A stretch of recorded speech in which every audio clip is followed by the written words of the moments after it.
సంపూర్ణ రామాయణం సుందరకాండము సంస్కృత మూలము భగవాన్ వాల్మీకి మహర్షి దాదాపు 5000 ఏళ్ల క్రిందట సంపూర్ణ రామాయణం తేట తెలుగులో Shri Modali Venkata Subrahmanyam September 10 1935 August 15 2006 video చేసినవారు కంచి త్యాగరాజులు 2024వ సంవత్సరము సుందరకాండము 61వ సర్గ పెద్దవాడు అయిన జాంబవంతుని మాటలు అంగదునికి మిగిలిన వానరులకు బాగా నచ్చాయి. అందరూ జాంబవంతుడు ఎలా చెబితే అలా చేద్దాము అని అన్నారు. అందరూ కిష్కింధకు తిరిగి వెళ్లిపోదాము అని అనుకున్నారు. అందరూ హనుమంతుని ముందుంచుకొని మహేంద్ర పర్వతమును వదిలిపెట్టి ఆకాశంలో ఎగిరిపోయారు. అందరిలోనూ ఒకటే నిశ్చయము, రాముడికి సీత గురించి చెప్పడం, రావణుని చంపడం, సీతను తీసుకురావడం. ఎంత తొందరగా రాముడికి సీత గురించి చెబుదామా అని ఆతురతగా ఉన్నారు. వారందరూ ఒక ఉద్యానవనమును చేరారు. దానిని సుగ్రీవుని మేనమామ మహాపరాక్రమవంతుడు అయిన దధిముఖుడు అనే వానరుడు రక్షిస్తూ ఉంటాడు. ఆ వనము అంటే సుగ్రీవునికి ఎంతో ఇష్టం. అటువంటి వనములో మధువు బాగా దొరుకుతుంది. ఆ మధువును తాగాలని వానరులు అందరూ నిశ్చయించుకున్నారు. అందరూ ఆ మధువనములోకి ప్రవేశించారు. అసలే వానరులు అందులోనూ సీతను చూచిన ఆనందంలో ఉన్నారు. వారి సంతోషానికి పట్టపగ్గాలు లేవు. వానరులు అందరూ ఆ మధువనములోని మధువును తాగడానికి అంగదుని అనుమతి కోరారు. అంగదుడు పెద్దవాడైన జాంబవతుని అనుమతి కోరాడు. వానరుల ఉత్సాహమును చూచి జాంబవంతుడు మధువనములో మధువును తాగడానికి వారికి అనుమతి ఇచ్చాడు. అంగదుడు వానరులకు మధువును తాగడానికి అనుమతి ఇచ్చాడు. వానరుల సంతోషానికి అంతులేదు. వానరులు నృత్యం చేశారు, గంతులు వేశారు, ఆడారు, పాడారు. కొందరు నవ్వుతున్నారు, కింద పడుతున్నారు, గెంతుతున్నారు, చెట్లు ఎక్కుతున్నారు, దూకుతున్నారు, ఇష్టం వచ్చినట్టు వాగుతున్నారు. ఒకరిమీద ఒకరు ఎక్కుతున్నారు, కొట్టుకుంటున్నారు, ఆడుకుంటున్నారు. ఒక చెట్టు మీది నుండి మరొక చెట్టు మీదికి దూకుతున్నారు, ఉరుకుతున్నారు. నేలమీది నుండి మహావృక్షముల మీదికి దూకుతున్నారు. ఒకడు పాడుతుంటే మరొకడు వాడిని చూచి నవ్వుతున్నాడు. ఒకడు నవ్వుతుంటే మరొకడు వాడిని ఏడిపిస్తున్నాడు. వారందరూ అక్కడ ఉన్న మధువును పీకల దాకా తాగారు. వారికి మత్తుబాగా తలకెక్కింది. వారికి ఏమి చేసినా తృప్తి కలగడం లేదు. ఆ వనమునకు కాపలాగా ఉన్న దధిముఖుడు వానరములు వనము అంతా పాడు చేయడం చూచి వారిని అడ్డుకున్నాడు. వారి మీద కోపించాడు. వారిని భయపెట్టాడు. మత్తులో ఉన్న ఆ వానరులు ఊరుకోలేదు. ఇంకా రెచ్చిపోయారు. వనం అంతా ధ్వంసం చేస్తున్నారు. ఆ దధిముఖుడు కొంతమందిని తిట్టాడు, మరికొంతమందిని అదిలించాడు, ఇంకొంతమందిని కొట్టాడు, కొంతమందిని అలా చెయ్యవద్దని బతిమాలాడు. ఎవరూ అతని మాట వినలేదు. వారి ఇష్టం వచ్చినట్టు చేస్తున్నారు. ఆ దధిముఖుని పట్టుకొని లాగుతున్నారు, కొడుతున్నారు, గోళ్లతో రక్కుతున్నారు, కాళ్లతోనూ చేతులతోనూ తంతున్నారు. మధువనములో ఉన్న పదార్థములనన్నిటినీ వానరులు చిందరవందర చేశారు. శ్రీమద్ రామాయణము సుందరకాండము 61వ సర్గ సంపూర్ణము. ఓం తత్సత్ ఓం తత్సత్ ఓం తత్సత్. సుందరకాండము 62వ సర్గ. దధిముఖుడు వానరములను అడ్డుకోవడం చూచి అందరూ హనుమంతుని వద్దకు వెళ్లారు. హనుమా, మేము ఈ వనములో మధువును సేవించడానికి ప్రయత్నిస్తుంటే ఈ దధిముఖుడు అడ్డుకుంటున్నాడు అని అన్నారు. హనుమంతుడు వానరములను చూచి ఇలా అన్నాడు, మీరు ఎవరికీ భయపడకండి. మీ ఇష్టం వచ్చినట్టు ఈ మధువనములో మధువు సేవించండి. మీకు ఎవరైనా అడ్డు చెబితే నేను వాళ్లను అదుపు చేస్తాను అని అన్నాడు. ఆ మాటలు విన్న అంగదుడు చాలా సంతోషించాడు. మీరందరూ ఈ మధువనములో పేకరింపబడిన మధువును తనివిదీరా తాగండి. మన హనుమంతుడు మనము చేయలేని కార్యమును సాధించుకుని వచ్చాడు. ఈ సంతోష సమయంలో మీరు ఏమి చేసినా ఏమీ అనను. ఇక్కడ మధువును తాగడం మనము చేయకూడని పని అయినా హనుమంతుడు చెప్పాడు కాబట్టి మనం చేద్దాము అని అనుజ్ఞ ఇచ్చాడు. ఆ మాటలు విన్న వానరములు అంగదుని అభినందించారు. అందరూ మధువనములో ఉన్న మధువును తాగడానికి ఉద్యమించారు. యథేచ్ఛగా మధువును సేవించారు. ఫలములను తిన్నారు. అడ్డం వచ్చిన వనపాలకులను చావచితకా కొట్టారు. కుండలతో మధువును సేవించారు. అందరూ మత్తులో తూలుతున్నారు. అసలే వానరులు. పైగా మధువు సేవించారు. తాగినంత తాగి మిగిలింది పారబోస్తున్నారు. కొందరు పానపాత్రలను చేతబట్టుకుని తాగుతూ మధువును ఒకరిమీద ఒకరు పోసుకుంటున్నారు. అందరికీ మత్తు బాగా తలకెక్కింది. మత్తులో తూలుతున్నారు. కొందరు చెట్ల కింద పడుకున్నారు. మరికొందరు చెట్ల మొదళ్లలో కూర్చుని మత్తులో జోగుతున్నారు. కొంతమంది ఒకరిని ఒకరు తోసుకుంటూ నడుస్తున్నారు. కొందరు పెద్దగా అరుస్తున్నారు. కొంతమంది ఈలలు వేస్తున్నారు. మరికొంతమంది అలాగే ఎక్కడ అంటే అక్కడ నేలమీద పడిపోయి జోగుతున్నారు. మరికొందరు తాము వనపాలకులను ఎలా కొట్టింది ఒకరితో ఒకరు చెప్పుకుంటూ ఆనందిస్తున్నారు. కొంతమంది మత్తులో ఏమి చేస్తున్నారో తెలియకుండా వికృతమైన పనులు చేస్తున్నారు. వానరులు ఇలా మధువనమును ధ్వంసము చేస్తుంటే వానరముల ఆగడాలు భరించలేక వనపాలకులు తలొక దిక్కు పారిపోయారు. ఈ వానరులు వాళ్లను తరిమి పట్టుకొని కొట్టి ఈడ్చి మూల మూలలకు తోసేశారు. ఆ వనపాలకులు అందరూ దధిముఖుని వద్దకు పోయి తమ గోడు వెళ్లబోసుకున్నారు. వానరముల ఆగడములు అన్నీ వివరంగా చెప్పారు. హనుమంతుని అనుమతితో వానరములు మధువనమును పాడుచేశారు. అడ్డం వెళ్లిన మా అందరినీ తన్నారు. కొట్టారు. నేలమీద పడేసి ఈడ్చారు. దధిముఖునితో మొరపెట్టుకున్నారు.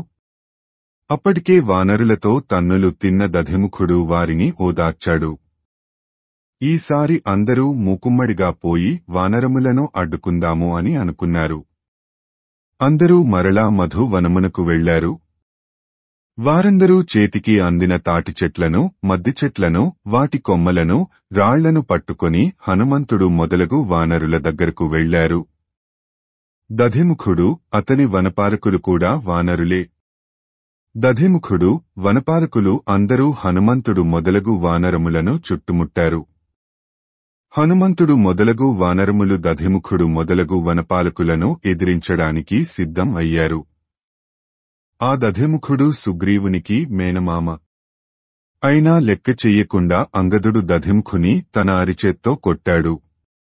బాగా మధువు తాగి మత్తులో ఉన్న అంగదుడు దధిముఖుని నేలమీద పడేసి ఈడ్చాడు. అంగదుడు కొట్టిన దెబ్బలకు దధిముఖునికి ఎముకలు అన్నీ విరిగిపోయాయి. శరీరం అంతా రక్తంతో తడిసిపోయింది. దధిముఖుడు మూర్ఛపోయాడు. కాని వెంటనే తేరుకున్నాడు. ఇప్పటిదాకా అంగదుడు యువరాజు అని ఉపేక్షించాడు దధిముఖుడు.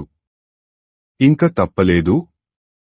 అక్కడి నుండి తప్పించుకొని ఒక రహస్య ప్రదేశమునకు తన వన పాలకులతో వెళ్లాడు. వారితో ఇలా అన్నాడు: ఈ వానరులను మనము ఏమీ చేయలేము. వీరిని ఇలాగే ఉండని. మనము అందరూ సుగ్రీవుని వద్దకు పోదాము. అంగదుని నాయకత్వములో ఈ వానరములు చేసిన ఆగడములు అన్నీ సుగ్రీవునికి చెపుదాము. అప్పుడు సుగ్రీవుడు కోపించి అందరికీ మరణ దండన విధిస్తాడు. ఎందుకంటే సుగ్రీవునకు ఈ మధువనము అంటే ఎంతో ఇష్టము. ఈ మధువనము సుగ్రీవునికి తన తాత తండ్రుల నుండి సంక్రమించినది. దీనిని ఎవరు పాడు చేసినా సహించలేడు. ఈ మధువనమును పాడు చేస్తున్న వానరులకు ఆయువు మూడింది. సుగ్రీవుని చేతిలో వీరందరికీ మరణ దండన తప్పదు. అప్పుడు మన కోపము చల్లారుతుంది అని పలికాడు దధిముఖుడు. తరువాత దధిముఖుడు ఆకాశంలో ఎగురుతూ సుగ్రీవుడు ఉండే చోటికి వెళ్ళాడు. అక్కడ రాముడు, లక్ష్మణుడు, సుగ్రీవుడు కూర్చుని ఉన్నారు. దధిముఖుడు వారి ముందు వాలాడు. వారికి నమస్కారము చేశాడు. సుగ్రీవుని పాదాలపై పడ్డాడు. సాష్టాంగ నమస్కారము చేశాడు. శ్రీమద్ రామాయణము సుందరకాండము 62వ సర్గ సంపూర్ణము. ఓం తత్సత్ ఓం తత్సత్ ఓం తత్సత్. సుందరకాండము 63వ సర్గ. సుగ్రీవుడు దధిముఖుని భుజాలు పట్టుకొని లేవనెత్తాడు. ఏమైంది దధిముఖా? నీకు నీ వారికి క్షేమమే కదా? ఎందుకు అలా దిగాలుగా ఉన్నావు? ఏం జరిగింది? వివరంగా చెప్పు అని అడిగాడు సుగ్రీవుడు. ఓ మహారాజా, మధువనము నీకు చెందినది. నీ తండ్రిగాని నీవుగాని నీ అన్నవాలిగాని ఆ మధువనమును ఎవరికీ అనుభవించమని ఇవ్వలేదు. ఆ మధువనమునకు మమ్ములను రక్షకులుగా నియమించావు. కాని ఈరోజు కొంతమంది వానరులు వచ్చి ఆ మధువనమును ఆక్రమించుకొని మధువును తాగి నానా అల్లరి చేశారు. మా అందరినీ కొట్టారు. వనరక్షకులు అడ్డుకోగా వారిని కూడా లెక్క చేయలేదు. అందరినీ కొట్టారు.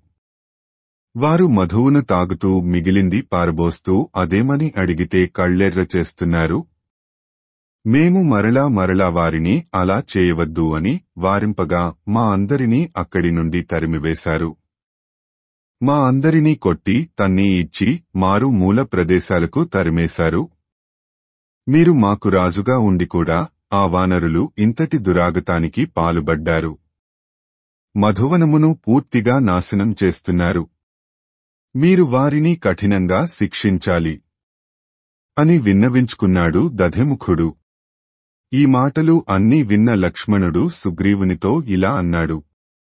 సుగ్రీవా, అతను దేని గురించి ఎవరి గురించి చెబుతున్నాడు అని అడిగాడు. లక్ష్మణ, ఈ దధిముఖుడు మధువనమునకు రక్షకుడు.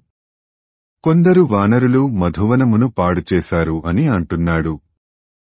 మనము దక్షిణ దిక్కుకు పంపిన వానరులు తిరిగి వచ్చి దారిలో ఉన్న ఆ మధువనమును పాడుచేస్తున్నారేమో అని అనుమానంగా ఉంది. ఇక్కడ ఉన్న వానరులకు అంత ధైర్యము లేదు. వారు నిశ్చయంగా అంగదుడు, హనుమంతుడు అయి ఉంటారు.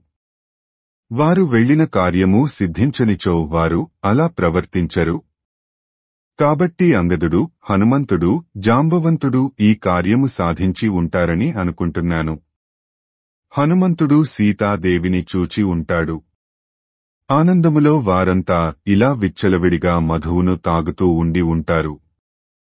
హనుమంతుడు మంచి జ్ఞాని, బుద్ధిమంతుడు, వివేచన పరుడు. అతనే సీతను చూచి ఉంటాడు. హనుమంతుడు, జాంబవంతుడు నాయకత్వం వహించే వానరులకు విజయం తప్పదు. ఈ దధిముఖుడు ఆ విషయం చెప్పడానికే ఇక్కడకు వచ్చాడు. ఓ లక్ష్మణ, రామకార్యము సఫలమైనది. సీత జాడ తెలిసింది. అందుకే మనము పంపిన వానరులు అంత ఆనందంగా కేరింతలు కొడుతున్నారు, మధువు తాగుతున్నారు. ఎందుకంటే హనుమంతుడు సీతను చూడకపోయి ఉంటే ఆ వానరులు ఇంత సాహసం చెయ్యరు. నాకు చెందిన మధువనములోకి ప్రవేశిస్తే మరణదండన తప్పదని అందరికీ తెలుసు అని అన్నాడు సుగ్రీవుడు. ఆ మాటలు విన్న రాముడు, లక్ష్మణుడు ఎంతో సంతోషించారు. అప్పుడు సుగ్రీవుడు దధిముఖునితో ఇలా అన్నాడు. ఓ దధిముఖా, వారు ఎవరో కాదు, సీతను వెదకడానికి దక్షిణ దిక్కుగా వెళ్లిన వానర వీరులు. వారు తమ పని పూర్తి చేసుకొని ఉల్లాసంగా ఉన్నారు. వారిని నేను క్షమించాను.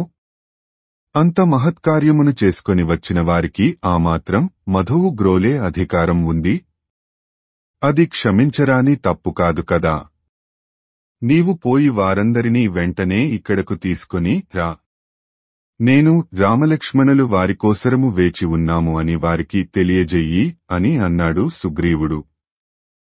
రామలక్ష్మణులు హనుమంతుని రాకకోసరం, అతడు సీత గురించి చెప్పబోయే విషయాల కోసరం ఆతురతగా ఎదురుచూస్తున్నారు.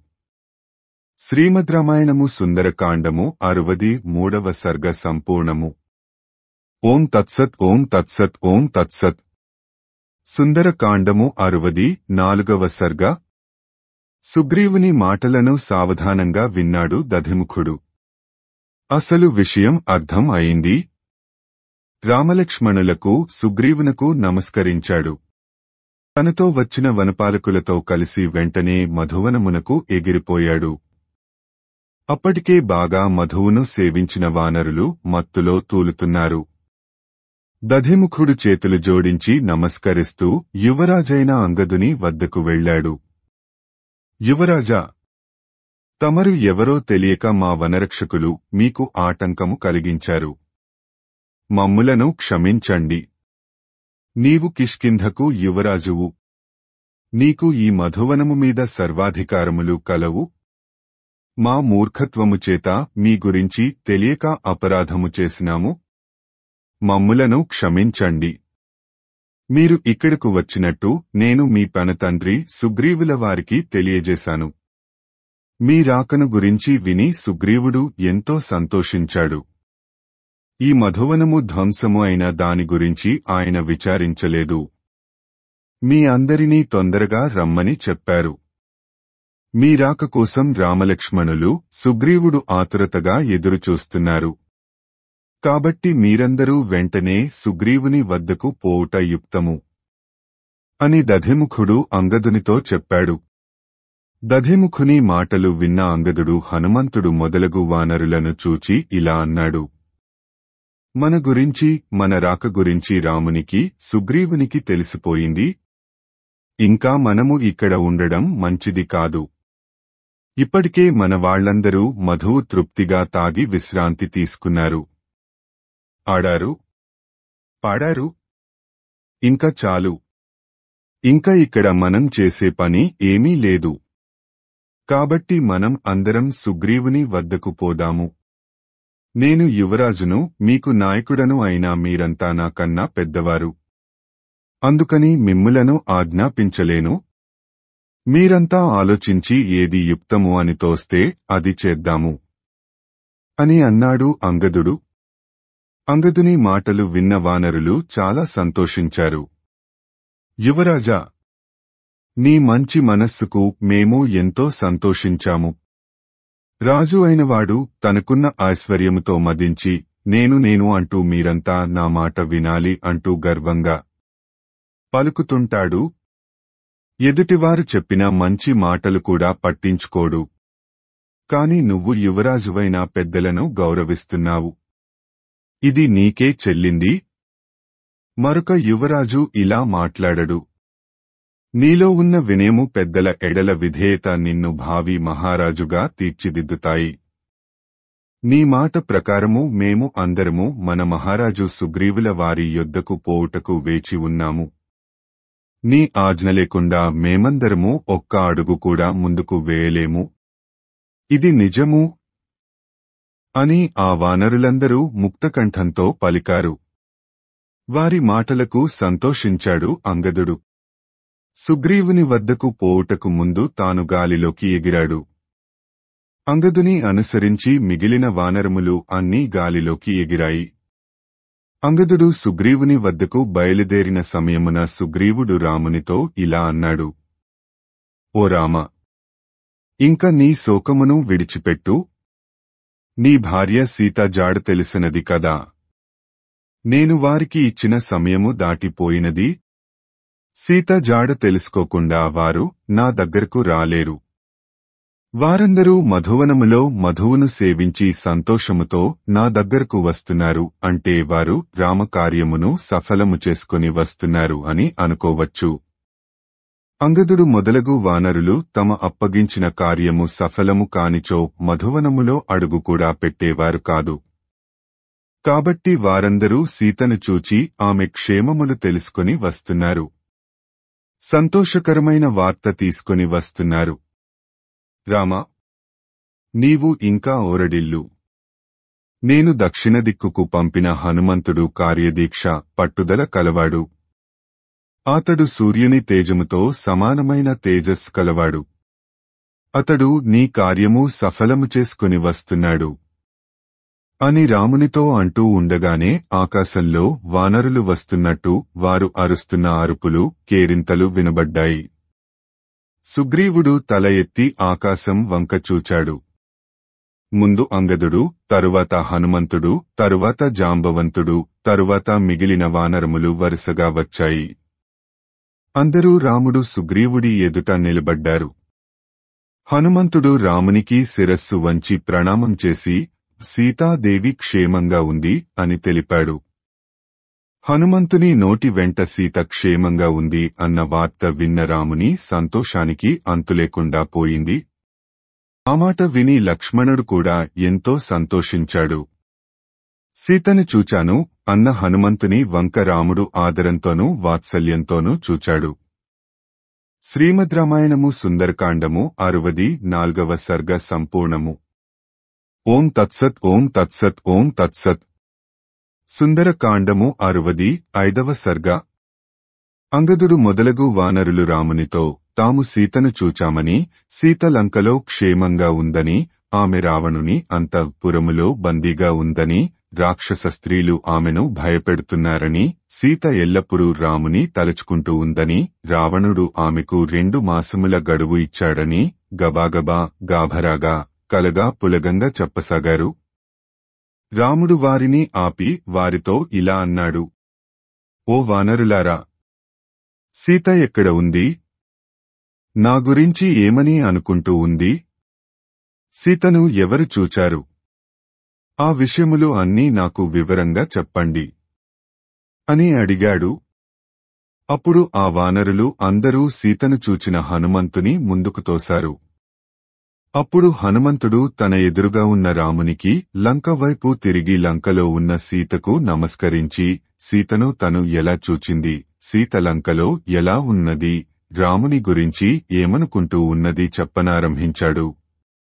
ఓ రామ, నేను 100 యోజనముల దూరము ఉన్న సముద్రమును దాటి లంకకు చేరుకున్నాను. లంకలో సీత కోసరం అన్ని చోట్లా వెదికాను. రావణుని అంతఃపురములో నేను సీతను చూచాను. సీత తన ప్రాణములు అన్నీ నీ మీదనే పెట్టుకుని జీవిస్తూ ఉంది. ఆమెకు కాపలాగా వికృతాకారులైన రాక్షస స్త్రీలు ఆమె చుట్టూ ఉన్నారు. రావణుని వరించమని సీతను భయపెడుతున్నారు. రాక్షస స్త్రీల మధ్య ఉన్న సీతను నేను చూచాను. నీ భార్య సీత నీతో ఉన్నప్పుడు సకల భోగములు అనుభవించిన సీత ఇప్పుడు కష్టములు అనుభవిస్తూ ఉంది. ఆమె దీనంగా ఉంది. ఎల్లప్పుడూ నీ గురించే ఆలోచిస్తూ ఉంది. నువ్వు ఎప్పుడు వచ్చి తనను ఆ రాక్షసుని చెర నుండి విడిపిస్తావా అని ఎదురు చూస్తూ ఉంది. ఆమె మరణించడానికి సిద్ధంగా ఉంది. అటువంటి సీతను నేను చూచాను. సీతతో ఎలా మాట్లాడాలో తెలియక ఇక్ష్వాకు వంశమును, మీ చరిత్రను ఆమె వినేటట్టు వర్ణించాను. అప్పుడు సీత నన్ను చూచింది. నేను నా గురించి మీ గురించి తెలిపాను. నీకు సుగ్రీవునికి స్నేహము కుదిరనది అని సుగ్రీవుడు పంపగా నేను వచ్చాను అని చెప్పాను. నా మాటలు విని సంతోషించిన సీతను నేను చూచాను. ఆమె నాతో చాలా విషయాలు మాట్లాడింది. నీవు సీత చిత్రకూట పర్వతము మీద ఉండగా జరిగిన కాకి వృత్తాంతము నాకు ఆనవాలుగా చెప్పింది. ఆమె నాతో ఇలా అంది. ఓ హనుమా, నీవు ఇక్కడ చూచిన విషయాలు చూచినట్టు రామునితో, సుగ్రీవునితో చెప్పు. నన్ను చూచినట్టు ఆనవాలుగా ఈ చూడామణిని రామునికి ఇవ్వు. రామునితో ఇంకా నామాటగా ఇలా చెప్పు. ఓ రామ, నేను ఇంకా 1 మాసము మాత్రమే జీవిస్తాను. ఆ తరువాత నేను జీవించుట దుర్లభము అని సీత నీతో చెప్పమని నాతో చెప్పింది అని హనుమంతుడు రామునితో సీత గురించి చెప్పాడు. సీత తనకు ఆనవాలుగా ఇచ్చిన చూడామణిని రామునికి ఇచ్చాడు. శ్రీమద్ రామాయణము సుందరకాండము 65వ సర్గ సంపూర్ణము. ఓం తత్సత్ ఓం తత్సత్ ఓం తత్సత్. సుందరకాండము 66వ సర్గ. హనుమంతుడు ఇచ్చిన చూడామణిని చూడగానే రామునికి సీతను చూచినట్టు అనిపించింది. రామునికి దుఃఖము పొర్లుకొచ్చింది. మాటి మాటికి చూడామణిని చూస్తూ రాముడు ఏడుస్తున్నాడు. రాముడు తన మిత్రుడు సుగ్రీవుని చూచి ఇలా అన్నాడు. సుగ్రీవా, ఈ చూడామణి మా వివాహ సమయములో మామగారు అయిన జనక మహారాజు సీత శిరస్సున ధరించడానికి ఆమెకు ఇచ్చారు. ఈ మణి జలములో నుండి పుట్టింది. ఈ మణి తొలుత దేవేంద్రుని వద్ద ఉండేది. జనక మహారాజు ఒక యజ్ఞము చేసినప్పుడు దేవేంద్రుడు సంతోషించి ఈ మణిని జనక మహారాజుకు ఇచ్చాడు. జనకుడు ఈ మణిని తన కుమార్తె సీతకు ఇచ్చాడు. ఈ మణిని చూస్తుంటే నాకు నా తండ్రి దశరథుడు, నా మామగారు జనక మహారాజు గుర్తుకు వస్తున్నారు. సీత ఎల్లప్పుడూ ఈ మణిని తన శిరస్సున ధరించేది. ఈ మణిని చూస్తుంటే నాకు సీతను చూస్తున్నట్టు ఉంది. లక్ష్మణ, చూచావా? సీత నా దగ్గర లేదు. కాని సీత ధరించిన మణి నా దగ్గర ఉంది. లక్ష్మణ, సీత ఇంకా 1 మాసము రోజులు మాత్రమే జీవించి ఉండునట. సీత లేనిదే నాకు జీవితము లేదు. నన్ను వెంటనే సీత ఎక్కడ ఉందో అక్కడకు తీసుకుని వెళ్ళండి. సీతను చూడకుండా నేను క్షణకాలం కూడా ఉండలేను. సీత ఎక్కడ ఉన్నదో తెలిసి కూడా నేను ఇక్కడ ఉండలేను. ఆ రాక్షసులు నా సీతను ఎన్ని బాధలు పెడుతున్నారో ఏమో. ఎల్లప్పుడు చంద్రబింబము మాదిరి ప్రకాశించే నా సీత ముఖం ఆ రాక్షసులు అనే మబ్బులతో కప్పబడి ఉంది. ఓ హనుమంతుడా, ఇంకా నా సీత ఏమేమి చెప్పింది? వివరంగా చెప్పు. సీత మాటలు వింటూ నేను ఆరట పొందుతాను అని అడిగాడు. రాముడు. శ్రీమద్ రామాయణము సుందరకాండము 66వ సర్గ సంపూర్ణము. ఓం తత్సత్ ఓం తత్సత్ ఓం తత్సత్. సుందరకాండము 67వ సర్గ. రాముని మాటలు విన్న హనుమంతుడు రామునితో సీత గురించి ఇలా చెప్పసాగాడు. ఓ రామ, చిత్రకూట పర్వతము మీద మీరు సీతాదేవి ఏకాంతముగా ఉన్న సమయంలో జరిగిన కాకి విషయం ఆనవాలుగా చెప్పమని నాతో చెప్పింది. ఎందుకంటే ఆ విషయము మీకు సీతాదేవికి తప్ప మూడో వానికి తెలియదట. మీరు సీతాదేవి చిత్రకూట పర్వతము మీద ఉన్నప్పుడు మీరు ఇద్దరూ నిద్రపోతున్నారట. సీతాదేవి ముందే మేలుకొన్నదట. మీరు ఇంకా నిద్రపోతున్నారట. అప్పుడు ఒక కాకి వచ్చి సీతాదేవి స్తనముల మధ్య తన ముక్కుతో చీరినదట. అలా మాటి మాటికి ఆ కాకి చీరుతూ ఉంటే సీతాదేవి శరీరము నుండి రక్తము వచ్చినదట. ఆ రక్తము నీ శరీరమును తడుపగా నీవు మేల్కొన్నావట. నిద్రలో నుండి మేల్కొన్న నీవు గాయపడిన సీతను చూచి కోపంతో ఊగిపోయావట. సీతా, నిన్ను ఎవరు గాయపరిచారు? చెప్పు అని అడిగావట. అప్పుడు సీత ఆ కాకిని చూపనదట. నీవు రక్తముతో తడిసిన గోళ్లతో ఉన్న కాకిని చూచావట.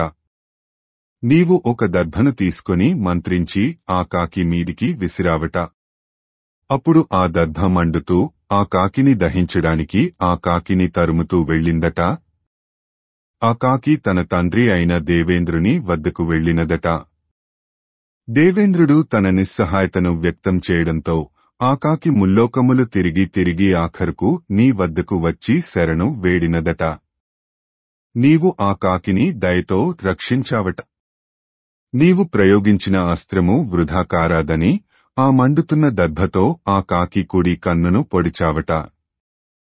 బతుకుజీవుడా అంటూ ఆ కాకి నీకు సీతకు నమస్కరించి వెళ్ళిపోయినదట. రామా, ఇంకా సీత నాతో ఇలా చెప్పింది. కాకి మీదనే బ్రహ్మాస్త్రము ప్రయోగించిన నా రాముడు ఈ రాక్షసులను ఎందుకు ఉపేక్షిస్తున్నాడు? దేవ, దానవ, గంధర్వ, యక్షులు యుద్ధములో నా రాముని ముందు నిలువలేరు అని నాకు తెలుసు. ఇంకా ఈ రావణుడు, ఈ రాక్షసులు ఎంత కాని ఎందుకో రామలక్ష్మణులు నన్ను రక్షించడానికి రావడం లేదు అని సీతాదేవి దీనంగా పలికింది. ఆ మాటలు విన్న నేను సీతాదేవితో ఇలా అన్నాను. అమ్మా సీతాదేవి, రాముడు అతి త్వరలో వానర సైన్యముతో లంకకు వచ్చి రావణుని చంపి నిన్ను రక్షిస్తాడు, అయోధ్యకు తీసుకుని వెళతాడు అని ఆమెను ఓరడించాను. తమరికి ఆనవాలుగా చూపించడానికి ఏదైనా ఆనవాలు ఇమ్మని అడిగాను. అప్పుడు సీతాదేవి తాను ధరించిన వస్త్రములో మూట కట్టబడి ఉన్న ఈ చూడామణిని తీసి నాకు ఇచ్చింది. నేను ఆ మణిని భక్తితో స్వీకరించి వెనక్కు వస్తూ ఉండగా సీతాదేవి నాతో ఇలా అంది. ఓ హనుమా, రాముని లక్ష్మణుని నీ రాజు సుగ్రీవుని కుశలము అడిగానని చెప్పు అని చెప్పింది. ఓ రామ, నేను సీతను చూచాను. సీత చెప్పమన్న మాటలు నీతో చెప్పాను. నన్ను నమ్మండి అని పలికాడు హనుమంతుడు. శ్రీమద్ రామాయణము సుందరకాండము 67వ సర్గ సంపూర్ణము. ఓం తత్సత్ ఓం తత్సత్ ఓం తత్సత్. సుందరకాండము 68వ సర్గ. ఓ రామ, నేను బయలుదేరి వస్తుంటే సీతమ్మ నాతో ఇంకా ఈ విధంగా పలికింది. హనుమా, ఇక్కడ జరుగుతున్న విషయములు యథాతథముగా రామునికి చెప్పి రాముని ఇక్కడకు తీసుకుని వచ్చి రావణ సంహారము చేసి నన్ను రక్షించునట్టు చెయ్యి. ఓ హనుమా, నీవు ఇక్కడ ఉన్నంత సేపు నేను ఎంతో ధైర్యంగా ఉన్నాను. ఇప్పుడు నీవు వెళ్ళిపోతున్నావు, మరలా నా కష్టాలు మొదలవుతాయి. రాముడు తన సమగ్ర సైన్యముతో వచ్చి రావణుని జయించి నన్ను తీసుకుని వెళ్లడం రామునికి యశస్సు కలిగిస్తుంది. అంతేకాని రావణుడు నన్ను దొంగతనంగా తీసుకుని వచ్చినట్టు నీవు కూడా నన్ను దొంగతనంగా తీసుకుని వెళ్లడం మంచిది కాదు అని పలికింది సీత. ఆ మాటలకు నేను సీతాదేవితో ఇలా అన్నాను. అమ్మా, సుగ్రీవుని వద్ద ఉన్న వానరులు సామాన్యులు కారు. ఆకాశంలో ఎగురుతూ భూమిని చుట్టిరాగల సమర్థులు. ఆ వానరసేన లంక మీద ఎగరడం, లంకను చుట్టుముట్టడం నీవు తొందరలోనే చూస్తావు. వారితో పాటు వచ్చిన రాముడు శత్రు సంహారము చేసి నిన్ను తీసుకుని అయోధ్యానగరము చేరి పట్టాభిషిక్తుడవడం నీవు తొందరలోనే చూడగలవు అని నేను సీతాదేవికి ధైర్యము చెప్పాను. సీతాదేవి నా మాటలతో మనస్సులో శాంతిని పొందింది అని హనుమంతుడు రామునితో చెప్పాడు. శ్రీమద్ రామాయణము సుందరకాండము 68వ సర్గ సంపూర్ణము. సుందరకాండము సర్వం సంపూర్ణం. ఓం తత్సత్ ఓం తత్సత్ ఓం తత్సత్. దీనితో సుందరకాండము పారాయణం పూర్తి అయింది. సుందరకాండము పారాయణం పూర్తి అయిన తరువాత చదువుకోవలసిన శ్లోకములు కింద ఇస్తున్నాను, చదువుకోండి. స్వస్తి ప్రజాభ్యః పరిపాలయంతాం న్యాయేన మార్గేణ మహీం మహిషాః. గోబ్రాహ్మణేభ్యః శుభమస్తు. నిత్యం లోకాః సమస్తాః సుఖినో భవంతు. కాలే వర్షతు పర్జన్యః పృథివీ సస్యశాలినీ. దేశీయం క్షోభరహితో బ్రాహ్మణాః సంతు నిర్ణయ. రామాయ రామభద్రాయ రామచంద్రాయ వేధసే. రఘునాథాయ నాథాయ సీతాయాః పతయే నమః. మంగళం కోసలేంద్రాయ మహనీయగుణాబ్ధయే. చక్రవర్తితనుజాయ సార్వభౌమాయ మంగళం. కాయేన వాచా మనసేంద్రియైర్వా బుద్ధ్యాత్మనా వా ప్రకృతేః స్వభావాత్ కరోమి యద్యత్ సకలం పరస్మై శ్రీమన్నారాయణాయేతి సమర్పయామి. యదక్షరబ్దభ్రష్టం మాత్రాహీనం చ యద్భవేత్ తత్సర్వం క్షమ్యతాం దేవ శ్రీనారాయణ నమోస్తుతే. అనేన శ్రీమద్ రామాయణ సుందరకాండ పారాయణేన భగవాన్ సర్వదేవతాత్మకః సీతాలక్ష్మణ భరత శత్రుఘ్న హనుమత్ సమేత శ్రీరామచంద్రః సుప్రీతః సుప్రసన్నో వరదో భవతు. శుభం. సంపూర్ణ రామాయణం సుందరకాండము. సంస్కృత మూలము భగవాన్ వాల్మీకి మహర్షి. దాదాపు 5000 ఏళ్ల క్రిందట. సంపూర్ణ రామాయణం తేట తెలుగులో Shri Modali Venkata Subrahmanyam. September 10, 1935, August 15, 2006. Video చేసినవారు కంచి త్యాగరాజులు 2024వ సంవత్సరము